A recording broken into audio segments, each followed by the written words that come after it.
Está gravando já? Estamos aqui. Gelson Westenfelder. Falou corretamente. Aprendeu. 2-0, já falei corretamente na Comic Con. Falar nisso, eles conheceram uma Comic Con, né? Eu acho que sim. Foi numa do colégio, tava de Arqueiro Verde, eu acho. Nossa! Faz tempo. Você lembrou Lá no espaço... Foi na sala da Liga Comics. Sala da Liga Comics, exatamente. Nossa, a primeira e última vez que eu fiz um cosplay. Depois eu fui lá no teu evento lá em Montenegro, muito bacana, um espaço maravilhoso. E os eventos pop acontecem, a gente vai se conversando e conhecendo. E eu quero saber esse negócio, filosofia e super-heróis. Nossa, bom, eu sempre... Começou quando eu estava fazendo a faculdade de filosofia, quando eu fui obrigado a fazer os estágios obrigatórios. E ali eu cheguei em sala de aula e verdadeiramente não tinha didática alguma para dar aula de filosofia. Foi num período onde o curso a disciplina de filosofia não era uma disciplina obrigatória ainda. Então a própria academia, o mundo acadêmico, ela não estava ainda preparada para dar didáticas, né, para nós alunos de como lecionar filosofia. Porque a maioria das pessoas ali está fazendo filosofia por fazer, para um complemento acadêmico de outros cursos. Exatamente. E eu queria verdadeiramente ser professor de filosofia. Já estava ouvindo no horizonte que é uma possibilidade de a disciplina de filosofia voltar, mas cheguei em sala de aula, verdadeiramente não sabia dar aula de filosofia, também que na segunda semana de aula os alunos fizeram um abaixo-assinado para mim sair da escola, porque minhas aulas eram muito chatas. Que né? isso? E foi ali então que eu fico brincando, tive uma crise filosófica comigo. Claro. Comecei a me questionar, disse, pô, a filosofia é uma coisa tão bacana e eu não estou conseguindo passar isso para os alunos. Então foi reassistindo aquela trilogia do Sam Raimi, do Homem-Aranha, que eu vi ali a frase que norteia a vida do personagem Homem-Aranha. Eu vi, poxa, aqui tem todas as questões éticas, morais, concepção de justiça, responsabilidade, que são questões, são temas que a filosofia vive trabalhando, né, desde o seu surgimento. É questão de fundo da filosofia. Questão de fundo, principalmente a questão ética e moral. Claro. Então eu preparei a aula em cima disso, peguei as primeiras páginas do original, do Homem-Aranha, peguei o trecho do filme e levei para a sala de aula. E aí? E lancei a pergunta, né, o que significa essa frase, com grandes poderes trazem grandes responsabilidades. E aí os alunos começaram a debater, e eu vi que ali eu tinha um tema gerador. Algo que Paulo Freire fala, que quando a gente precisa hoje de temas geradores. Exatamente. E eu percebi que eu tinha um tema gerador na mão, e ali a gente ficou trabalhando umas 4 semanas sobre questões sobre ética, moral, responsabilidade. E foi quando os alunos começaram a trazer, então, foram buscar filósofos, na qual eu não tinha ainda tratado, falado com eles, estava falando só sobre temas, não com autores de filosofia, filósofos mesmo. Daí, quando eu vi, eles começaram a trazer filósofos e a gente começou a debater. Então, foi 4 semanas trabalhando com esse tema acima das histórias do Homem-Aranha. E veio a 4ª semana, com o encerramento, quando eles entregaram o trabalho, eles chegaram para mim, e daí, professor, qual é o próximo super-herói que vai trazer? E aí veio, então, eu vi a potencialidade que eu tinha na mão, de trazer algo que eu adorava desde pequeno, que são os super-heróis, e juntar com outra paixão minha, e profissional também, que é a questão da filosofia. Então foi ali que eu comecei a pesquisar, então eu comecei a fazer pesquisa para levar isso para a sala de aula, e quando eu vi, já vi uma necessidade de fazer uma pesquisa maior. Então, quando eu já fui fazer meu mestrado em cima disso, então eu comecei a publicar em alguns artigos em alguns jornais, algumas revistas acadêmicas. Daí veio o primeiro livro, que é o Filosofia dos Super-Heróis. Daí logo depois veio um prêmio que eu ganhei com esse livro.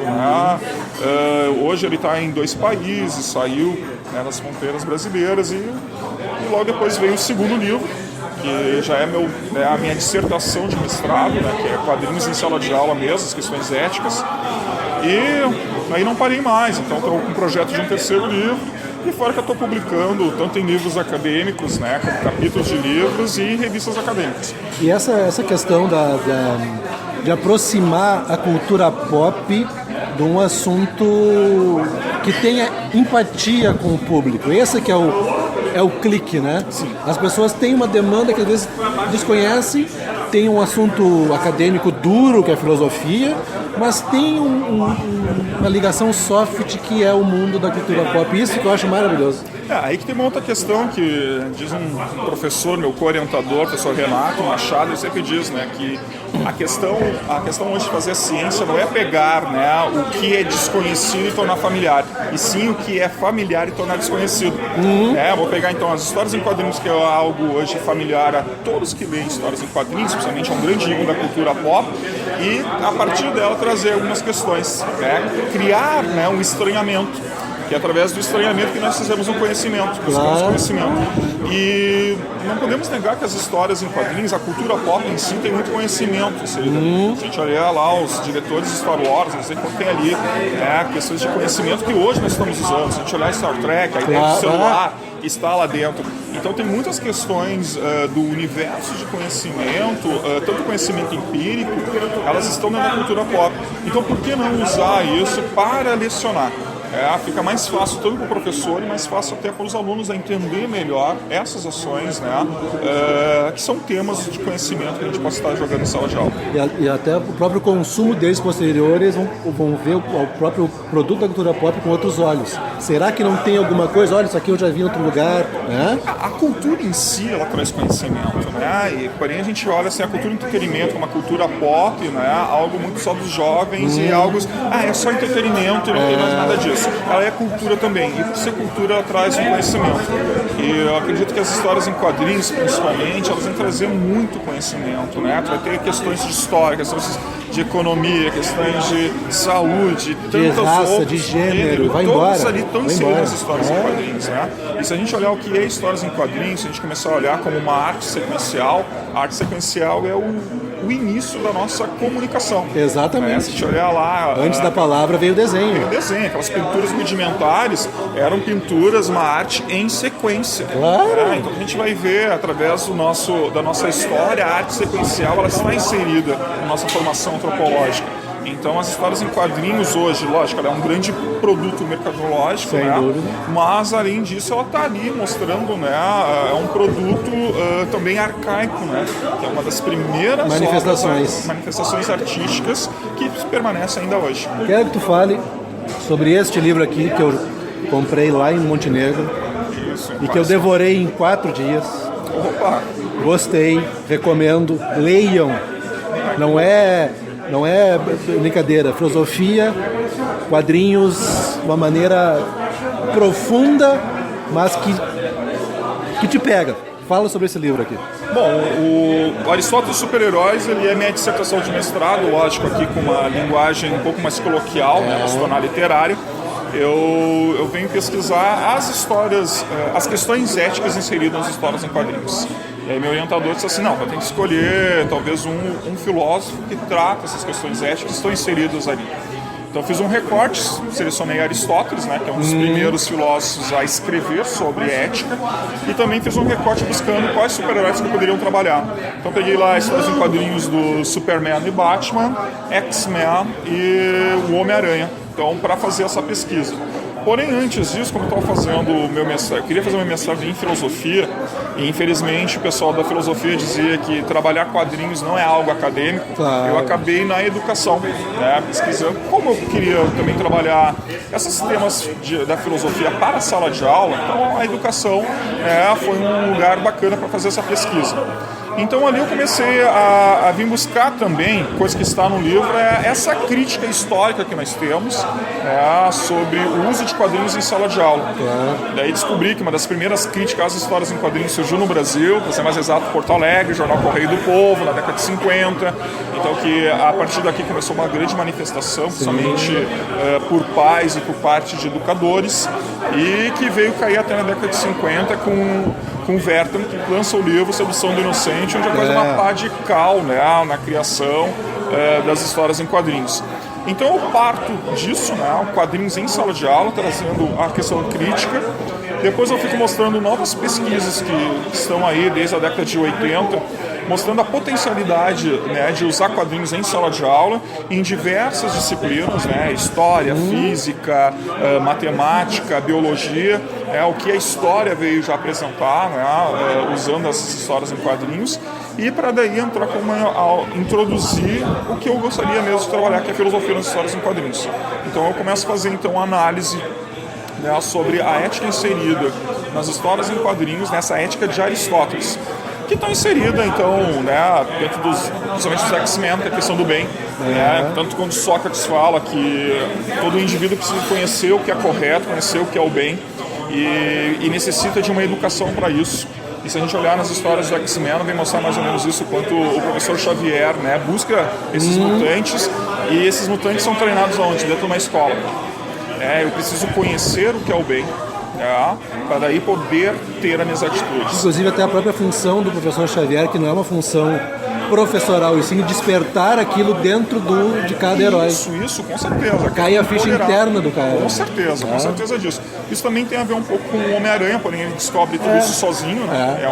É a vida de um adolescente, onde ele precisa entender o que são, o que é responsabilidade, ele aprende sozinho, ele não tem mais a figura do pai, nem a figura do tio adotivo, né, que vem a falecer, então ele tem que descobrir sozinho qual é o papel, né, dele dentro de uma sociedade, daí que vem a frase, né, com grandes poderes trazem grandes responsabilidades, né, que vem nortear a vida dele. E o personagem vem sempre com esse dilema de fazer o que é certo, o que é errado, e ele sempre tem um caminho certo a escolher, algo que está também na ética de Nicômaco, de Aristóteles. Nós sempre temos um caminho certo a fazer, porém a gente tem que descobrir que caminho é esse. Aristóteles sem falar como podemos chegar a isso. Nos quadrinhos do Batman, o Batman ele vem querer ser esse exemplo para Gotham.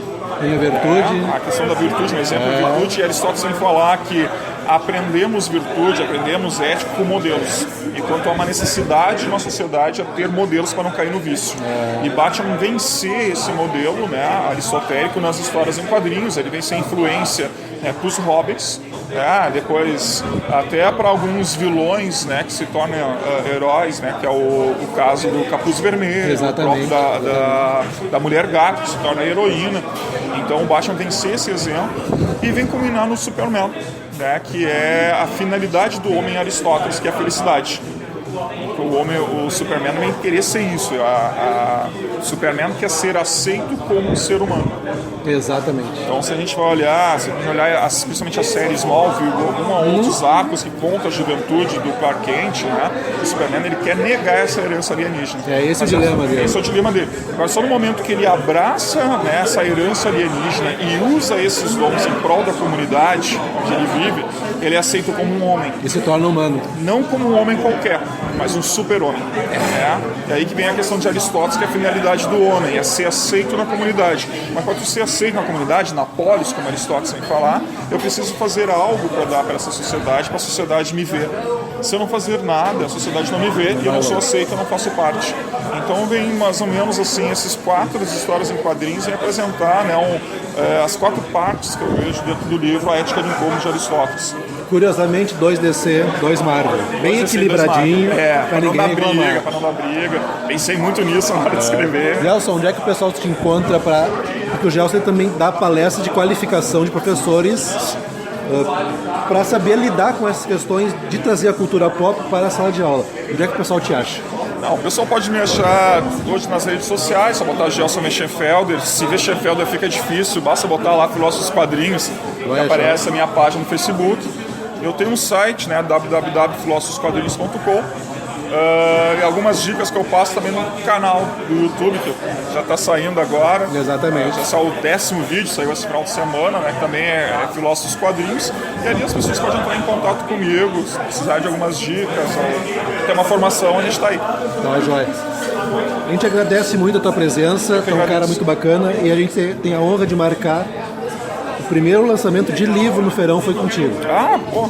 Esse foi um diferencial, espero que seja o primeiro de muitos. O Feirão está aberto para qualquer iniciativa tua, dos teus amigos, teus colegas, dos teus alunos, teus parceiros de pesquisa, valeu? Eu que agradeço o espaço aí, obrigadão. Tá.